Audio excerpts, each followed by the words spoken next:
103.7 megahertz FM Shimla से अब प्रस्तुत है विशेष भेंट वार्ता, जिसका विषय है सेवा, सुशासन व गरीब कल्याण के बेमिसाल 11 साल। इस भेंट वार्ता में भाग ले रहे हैं हिमाचल प्रदेश राज्य महिला मोर्चा की राज्य अध्यक्ष वंदना योगी और उनसे भेंट कर रही हैं समाचार वाचक प्रभा शर्मा। प्रस्तुति सहयोग आकाशवाणी शिमला में सहायक निदेशक समाचार रितेश कपूर जी का है। आकाशवाणी शिमला के सभी श्रोताओं को मेरा नमस्कार। मैं हूं आपके साथ प्रभा शर्मा। श्रोताओं, प्रधानमंत्री नरेंद्र मोदी के नेतृत्व में केंद्र सरकार के कार्यकाल के 11 साल पूरे हो चुके हैं। 26 मई 2014 को सबका साथ सबका विकास, सबका प्रयास और सबका विश्वास के ध्येय के साथ शुरू हुआ ये कार्यकाल सेवा, सुशासन और गरीब कल्याण के मंत्र पर आधारित रहा।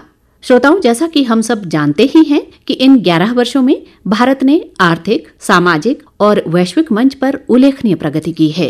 केंद्र सरकार की इन 11 वर्षों की यात्रा पर आधारित है आज की हमारी ये भेंट वार्ता, जिसका शीर्षक है सेवा, सुशासन व गरीब कल्याण के बेमिसाल 11 साल।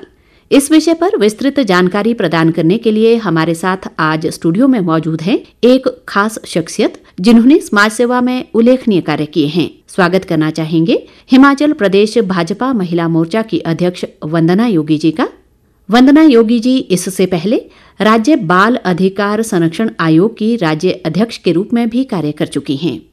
वंदना योगी जी, आकाशवाणी शिमला के स्टूडियो में आपका बहुत बहुत स्वागत है। धन्यवाद प्रभा जी। वंदना योगी जी, सबसे पहले मैं आपसे जानना चाहूंगी कि जैसा कि हमारा आज की इस चर्चा का विषय है सेवा, सुशासन व गरीब कल्याण के बेमिसाल 11 साल, तो केंद्र सरकार के बीते 11 साल के कार्यकाल को आप किस तरह से देखती हैं? धन्यवाद प्रभा जी और आकाशवाणी शिमला के सभी श्रोताओं को मेरा नमस्कार और 11 वर्ष का कार्यकाल पूर्ण होने के लिए बहुत बहुत बधाई और अग्रिम समय के लिए शुभकामनाएं। भारत विकसित भारत का अमृतकाल, केंद्र सरकार के 11 साल, सेवा, सुशासन, गरीब कल्याण, 11 साल बेमिसाल। इस पूरे दशक में भारत बहुत मजबूत हुआ है, स्वच्छ हुआ है, स्वस्थ हुआ है, हर दृष्टि से आत्मनिर्भर हुआ है और ताकत बन के उभरा है और 11वें स्थान से आर्थिकी शक्ति के स्वरूप में 11वें स्थान से छलांग लगाकर चौथे स्थान पे आज पहुंचा है। और लक्ष्य है कि ये कार्यकाल जो मोदी जी पूरा करेंगे, 5 साल का पूरा कार्यकाल इस बार की सरकार का होगा, तो हम दुनिया की तीसरी ताकत बन के उभरेंगे और उस दिशा में लगातार काम हुआ भी है और हो भी रहा है। जी वंदना योगी जी, पिछले एक दशक में केंद्र सरकार की क्या क्या उपलब्धियां रही हैं और 11 वर्षों में सरकार को कौन सी चुनौतियों का सामना करना पड़ा? माननीय मोदी जी का आते ही एक मंत्र था, एक नारा था, सबका साथ, सबका विकास, सबका विश्वास और सबका प्रयास। जी अभी तक की जितनी ये यात्रा पूरी हुई है, ये सबके सहयोग से, सबके संकल्प से सिद्ध हुई है जी। और कई चुनौतियों को पार करते हुए आज भारत यहाँ पहुंचा है। जो मैं अभी आपके सामने रखूंगी वो केवल एक आंकड़ा नहीं होगा जी, वो अरबों लोगों की आकांक्षा की उड़ान होगी और सम्मान की वो पुनर्स्थापना होगी जी, और करोड़ों के सपनों की वो प्राप्ति होगी। सेवा, सुशासन और गरीब कल्याण, केंद्र सरकार के 11 साल बेमिसाल। माननीय मोदी जी के नेतृत्व में मजबूत और निर्णायक नेतृत्व ने भारत में हर चुनौती का सामना करते हुए आत्मविश्वास के साथ आगे बढ़ने का साहस दिखाया है जी। हमारे जवानों की वीरता से हमारी सीमाएं सुरक्षित हुई हैं और वैश्विक अनिश्चितताओं के बीच भी भारत जो है वो आर्थिक शक्ति के रूप में उभरता हुआ भारत दिख रहा है। प्रधानमंत्री मोदी जी सबका साथ, सबका विकास, सबका प्रयास, सबका विश्वास के मंत्र से देश के हर नागरिक को जोड़ने में सफल हुए हैं। आज देश का हर वर्ग और हर क्षेत्र एक साझा संकल्प के साथ विकसित भारत के लक्ष्य की ओर बढ़ रहा है जी। हम सभी का ये साझा संकल्प है कि हम एक नए और आत्मनिर्भर भारत, सुरक्षित भारत और सशक्त भारत का निर्माण कर रहे हैं जी। 140 करोड़ देशवासियों का ये लक्ष्य बन चुका है। प्रधानमंत्री नरेंद्र मोदी जी के नेतृत्व में भारत का रक्षा निर्यात 34 गुना बढ़ा है जी। प्रधानमंत्री श्री नरेंद्र मोदी के नेतृत्व में अंत्योदय की नीति को प्राथमिकता देते हुए सरकार ने सुनिश्चित किया है कि विकास का लाभ सबसे अंतिम व्यक्ति तक पहुंचे। प्रधानमंत्री गरीब कल्याण अन्न योजना के तहत अब 81 करोड़ लोगों को जो है वो मुफ्त अनाज मिलता है जी, जिससे कई परिवार भूखे न सोए ऐसा सुनिश्चित हुआ है। स्वच्छ भारत अभियान के तहत 12 करोड़ शौचालय बनाकर करोड़ों लोगों की गरिमा और स्वास्थ्य को लाभ दिया है जी।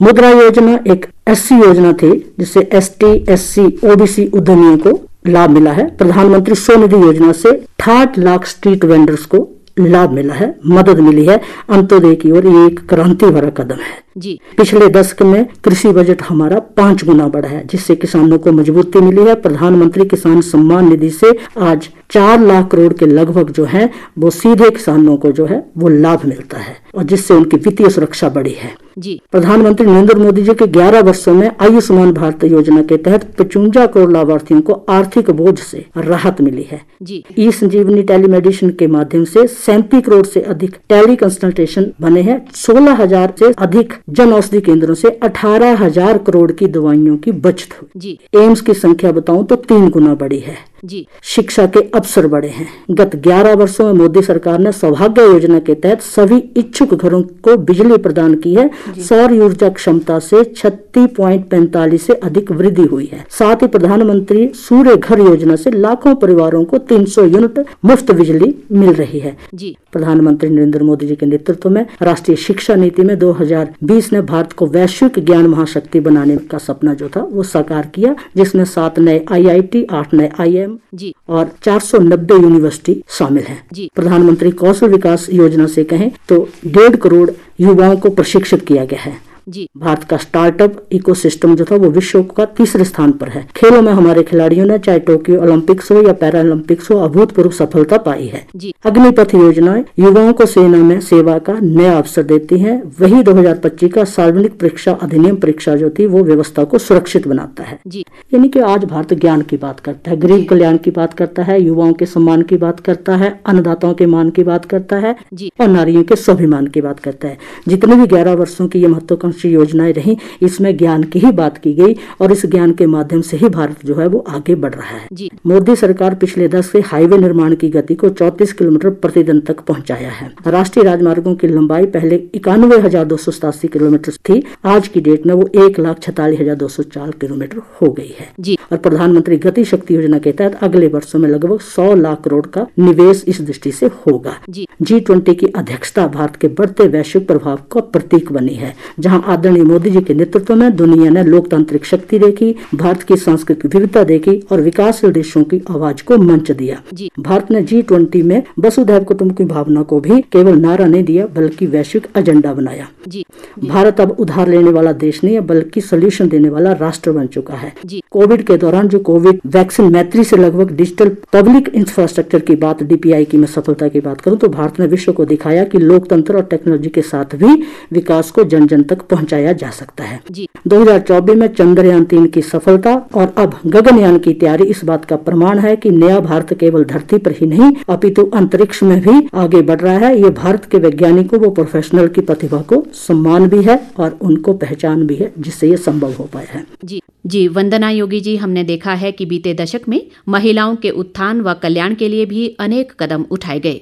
आप स्वयं एक महिला हैं और वर्तमान में आप प्रदेश भाजपा महिला मोर्चा की अध्यक्ष भी हैं, तो महिला सशक्तिकरण की दिशा में की गई पहलों के बारे में आपका क्या कहना है? प्रभा जी, माननीय मोदी जी की तो इन 10 वर्षों में 11 वर्षों में जो महत्वाकांक्षी योजना रही है उनका केंद्र बिंदु महिला रही। सबसे पहले आते ही उन्होंने एक नारा दिया था, बेटी बचाओ बेटी पढ़ाओ, और ये एक नारा नहीं था, इस पे काम हुआ और इसका एक परिणाम हुआ। उसका परिणाम ये हुआ कि ये जन्म लिंग अनुपात में जो प्रति व्यक्ति स्तर था वो 1000 पुरुषों से 1020 महिलाओं तक पहुंचा। मैं भाजपा महिला मोर्चा की अध्यक्ष होने के नाते गर्वित मन से आपको ये बता रही। सुबह उठने से लेकर शाम सोने तक की चिंता अगर किसी ने की है तो केंद्र सरकार ने गत 11 वर्षों में की है।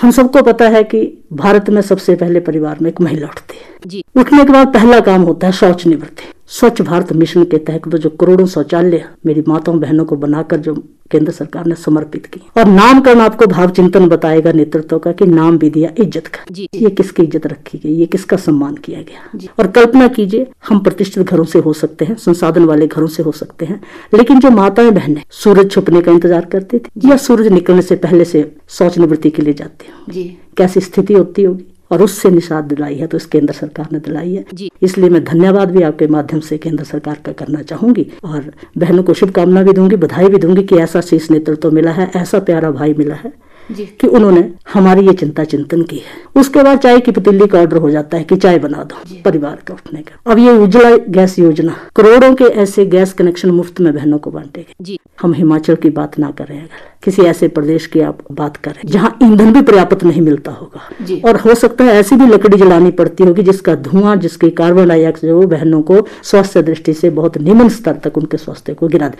उससे अगर निजात पाई है उन्होंने तो इस योजना से पाई है। कई बार कई बहनें प्रताड़ना का शिकार होती थी, जिनको परिवार में कह दिया जाता था कि आप घर से निकलिए। प्रधानमंत्री आवास योजना के माध्यम से जो घर आवंटित हुए उसमें 73% जो मालिकाना हक है वो बहनों को मिला है। आज उनका परिवार उनको ये नहीं कह सकता कि आप निकलिए घर से। उनका स्वाभिमान कितना जगा होगा, उनको साधन कितना मिला होगा, सुख कितना मिला होगा। इसलिए प्रधानमंत्री मोदी जी का तो सहृदय आभार की बहनों को उन्होंने चिंता हर योजना में की है। मुद्रा योजना के तहत आप देखेंगे कि जितना ऋण बहनों को छोटे उद्योग स्थापित करने के लिए, वो तो एक वाक्य भी बोलते हैं और उनकी हर चिंतन में वो दिखता है। वो क्या कहते हैं, स्वयं सहायता समूह की बहनों को उन्होंने ऋण प्रोवाइड करवाया। तो वो कहते थे कि ये स्वयं सहायता समूह नहीं है, ये राष्ट्र की सहायता समूह है, क्योंकि ये जो जीडीपी में हमारी छलांग लगी है वो जीडीपी का 18% जो है वो स्वयं सहायता समूह को वो योगदान देते हैं और बहनें वापस 22% करती हैं। तो बहनों का भी राष्ट्र निर्माण में योगदान है और बहनों के उत्थान में केंद्र सरकार का भी योगदान है। मातृवंदना योजना के तहत गर्भवती बहनों को पोषण का आहार मिलना।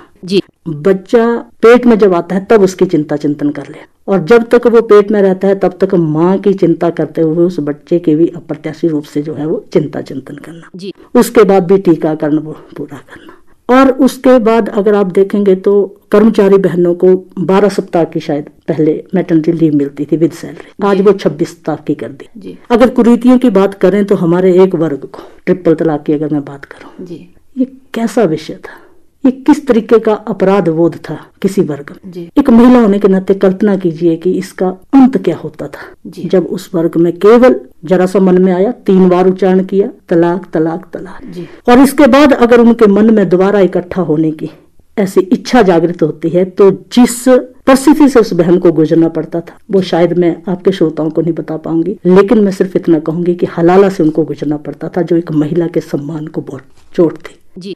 कोई नहीं आया इससे पहले, बहुत सत्तासीन सरकारें रही, लेकिन इस सरकार ने ट्रिपल तलाक से भी उन बहनों को निजात दिलाई। हज यात्रा में इस वर्ग की बहनों को अकेला जाने की अनुमति नहीं थी यात्रा की, ये भी अगर दिलवाया तो इस केंद्र सरकार ने माननीय मोदी जी के नेतृत्व में ये कर दिखाया। नारी शक्ति वंदन अधिनियम, मैं कितनी योजनाएं गिनाऊं। नारी शक्ति वंदन अधिनियम, आप भाव चिंतन देखिए कि शब्द क्या, आरक्षण भी कहा जा सकता था। बहुत आवश्यक लगता है माननीय मोदी जी को कि हर तरीके से उन्नत होती बहनें आज नीति निर्माण की भूमिका में भी अग्रसर हों। इस नाते लटकता छूटता रहा कई दशकों तक ये बिल, अंतोगत माननीय मोदी जी के नेतृत्व में ये बिल पास हुआ और आज अब जो चुनाव होंगे तो उसमें विधानसभा लोकसभाओं में 33% आरक्षण जो वो महिला शक्ति को मिलेगा। ऐसी बहुत सारी योजनाएं हैं जो महिलाओं को केंद्र बिंदु मान के, अब सशस्त्र सेनाओं में महिलाओं को स्थायी नियुक्ति मिलती है, सैनिक स्कूलों में बेटियों के लिए जो है वो दरवाजे खुले हैं। महिलाओं के निमित्त तो ये समर्पित सरकार रही है। आवश्यकता यही है कि ये सारी योजनाएं नीचे धरातल तक ठीक पहुंचे और पात्र लोगों को इनका लाभ मिले। वंदना योगी जी, जैसे कि हम सभी जानते ही हैं कि केंद्र सरकार आतंकवाद के खिलाफ जीरो टॉलरेंस की नीति के तहत काम कर रही है और बीते 11 वर्षों में सीमा पार से किए जा रहे आतंकी हमलों का मुंहतोड़ जवाब दिया गया। हाल ही में हुए पहलगाम आतंकी हमले के बाद भी ऑपरेशन सिंदूर के तहत भारतीय सेना ने पाकिस्तान को करारा जवाब दिया। इसे आप किस तरह से देखती हैं? प्रभा जी, जब से प्रधानमंत्री नरेंद्र मोदी का नेतृत्व भारत को मिला है, भारत की नीति में एक ऐतिहासिक बदलाव आया है। भारत केवल अब सुनता नहीं है, जवाब देता है, सीधा देता है, कठोर देता है, निर्णायक देता है। उरी के बाद की सर्जिकल स्ट्राइक हो, पुलवामा के बाद बालाकोट की एयर स्ट्राइक हो, या हाल ही में ऑपरेशन सिंदूर की बात हो। सिंदूर ऑपरेशन को आपने देखा, भारत में सिंदूर की गरिमा क्या है, महिलाओं को स्थान कौन सा प्राप्त है, ये जितना पराक्रम और शौर्य हमारी सेना ने दिखाया और जिनके नेतृत्व में दिखाया, जिनके मार्गदर्शन में दिखाया, ऐसे माननीय मोदी जी का, केंद्र सरकार का चिंतन स्पष्ट होता है इससे। सिंदूर की गरिमा केवल उस दुष्ट ने नहीं देखी जिसने नापाक हरकत की, लेकिन विश्व भर में एक पराक्रम दिखा कि सिंदूर की गरिमा भारत में क्या है, महिला को स्थान कौन सा प्राप्त है। जी, आपने देखा कि जब ये संघर्ष हुआ, इसकी ब्रीफिंग के लिए भी महिला सैन्य अधिकारी चयनित हुई और वो टीवी पे सामने आई और उन्होंने ये सारा वृत्तांत रखा। जी। इन सब कार्रवाइयों ने हमारी सैन्य ताकत को और राजनीतिक इच्छा शक्ति को दुनिया का सामने रखा है। आज भारत न डरता है, न झुकता है, न रुकता है, जवाब देता है, डटकर जवाब देता है, निर्णायक जवाब देता है। आज भारत का प्रधानमंत्री कह देता है कि टेररिज्म टॉक इकट्ठा नहीं चलेगी, टेररिज्म और ट्रेड इकट्ठा नहीं चलेगा, टेररिज्म और टूरिस्ट इकट्ठा नहीं चलेंगे। ये सशक्त भारत की तस्वीर आज विश्व देख रहा है। भारत में भाजपा की सरकार ने यह सिद्ध कर दिया है कि हम आतंक के खिलाफ सिर्फ बातें ही नहीं, ठोस कदम भी उठाते हैं। और अब भारत डरता नहीं है, अब भारत डटकर जवाब देता है कि भाजपा को देश की सुरक्षा से प्रतिबद्धता है। आज देश भाजपा के साथ खड़ा है क्योंकि भाजपा भारत की सुरक्षा, स्वाभिमान और सशक्तिकरण की गारंटी है। हमारे जवानों की वीरता से हमारी सीमाएं सुरक्षित हुई हैं। वंदना योगी जी, अंत में आप हमारे श्रोताओं के लिए क्या संदेश देना चाहेंगी? प्रभा जी, 11 वर्ष बेमिसाल हुए हैं। आप सबको इन 11 वर्षों की बहुत बहुत बधाई, बहुत बहुत शुभकामनाएं। भारत की ये गति रुके नहीं, हमारा मस्तक झुके नहीं और इन योजनाओं का लाभ प्रत्येक पात्र को मिले, ऐसी शुभकामनाओं के साथ आपका धन्यवाद। वंदना योगी जी, आप आकाशवाणी शिमला के स्टूडियो में आए और आपने बेहद सरल व स्पष्ट शब्दों में सेवा, सुशासन व गरीब कल्याण के बेमिसाल 11 साल विषय पर बहुत ही ज्ञानवर्धक जानकारी हमारे श्रोताओं के साथ साझा की। इसके लिए आपका बहुत बहुत धन्यवाद। श्रोताओं, आज की इस चर्चा में हमने जाना कि प्रधानमंत्री नरेंद्र मोदी के नेतृत्व वाली केंद्र सरकार के बीते 11 वर्ष उपलब्धियों भरे रहे हैं और इस दौरान देश ने विकास के अनेक नए आयाम स्थापित किए हैं। प्रधानमंत्री नरेंद्र मोदी के दूरदर्शी नेतृत्व में केंद्र सरकार ने पिछले 11 वर्षों के शासन में सुस्त आंशिक प्रतिक्रिया की जगह अब कानूनी सुधार, संस्थानों के दायित्वपूर्ण रवैये और हर महिला के सम्मान से संबंधित दृष्टिकोण को मिशन मोड में अपनाते हुए व्यापक बदलाव किया है। निश्चित ही सेवा, सुशासन और गरीब कल्याण के 11 साल बेमिसाल रहे हैं और व्यवस्था, संसाधन व लोकतंत्र के संतुलन की दिशा में भी अहम साबित हुए हैं। श्रोताओं, इसी के साथ मुझे प्रभा शर्मा को ये कार्यक्रम समाप्त करने की अनुमति दें। इस कार्यक्रम की परिकल्पना आकाशवाणी समाचार एकांश के सहायक निदेशक श्री रितेश कपूर जी ने की थी। नमस्कार। अभी आप सुन रहे थे विशेष भेंट वार्ता जिसका विषय था सेवा, सुशासन व गरीब कल्याण के बेमिसाल 11 साल। 103.7 मेगाहर्ट्ज पर आप ट्यून इन है FM शिमला के साथ।